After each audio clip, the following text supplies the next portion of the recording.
మాజీ ముఖ్యమంత్రి నేను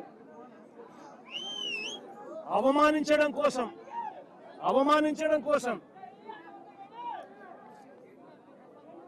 కెమెరాలో లోపలికి పోవడానికి వీడియో తీస్తారు. వీడియో ఒకసారి ఫోటో తీసుకుంటాడు. మామూలుగా ఎవరైనా కూడా కూర్చోబెట్టి లోపలికి తీసుకొని పోయి కూర్చోబెట్టి ఎవరికైనా కూడా ఫోటో తీసి తర్వాత పంపిస్తారు. కేవలం నన్ను అవమానించాలని ఇలా సేడిజం చూడు ఎలా ఉందో, సేడిస్టిక్ మెంటాలిటీ చంద్రబాబు నాయుడు గారికి ఎలా ఉంటుందని చెప్పడానికి చెప్తా ఉన్నా. నన్ను గ్రిల్ బయట నిలబెట్టించి గ్రిల్ బయటనే ఫోటో ఇలా తీస్తున్నారు. నేను అడిగినా ఇది మామూలుగా అందరికీ ఇదే మాదిరిగానే తీస్తారా అని. ఎందుకనంటే మా ప్రభుత్వ హయాంలో రిఫార్మ్స్ తీసుకొచ్చినాం. పీపుల్ ఫ్రెండ్లీ పోలీస్ స్టేషన్ ఏర్పాటు చేసినాం.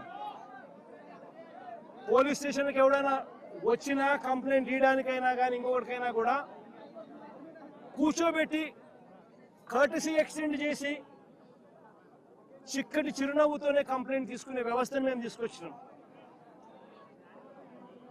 పీపుల్ ఫ్రెండ్లీ పోలీస్ స్టేషన్ అని మేము తీసుకొస్తే ఇక్కడ అవమానించే కార్యక్రమం ఎవరికి మాదిరిగా చేయరంట. నేను అడిగిన సూపరింటెండెంట్ను ఏమన్నా అందరికీ ఇదే మాదిరిగానే చేస్తారా అని. లేదు సార్, అందరినీ మామూలుగా అయితే కూర్చోబెడతాము, మీరు కాబట్టి నిలబెట్టించి మాదిరిగా చేయాలా అని చెప్పి ఆదేశాలు వచ్చినాయి సార్ అంటాడు. ఏమి సేడిజం అంటే ఇది. నేను చంద్రబాబు నాయుడు చెప్తా ఉన్నా, రేపు పొద్దున ఎల్లకాలం మీ ప్రభుత్వమే ఉండదు చంద్రబాబు అని చెప్పి గట్టిగా చెప్తా ఉన్నా. ఏదైతే మీరు ఇస్తున్నారో ఇవే రేపు పొద్దున పనులు అవుతాయి.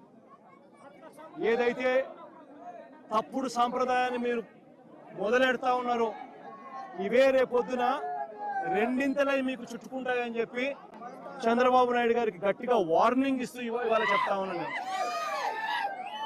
చూస్తా 2 ఏళ్ళు అయిపోయింది. కళ్ళు మూసుకొని కళ్ళు తెరిచేసరికి మరో 3 ఏళ్ళు కూడా అయిపోతుంది.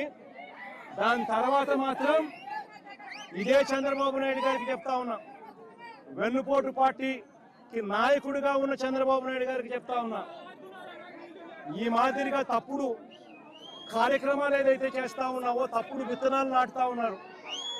ఈ విత్తనాలు రేపు పొద్దున చెట్లు అవుతాయి. ఒక తప్పుడు వ్యవస్థను మీరు క్రియేట్ చేస్తున్నారు. మానుకోకపోతే ఇవి మీకు చుట్టుకుంటాయి రెండింతలయ్యి అని చెప్పి చంద్రబాబు నాయుడు గారికి గట్టిగా వార్నింగ్ ఇచ్చి మళ్ళీ చెప్తా ఉన్నా.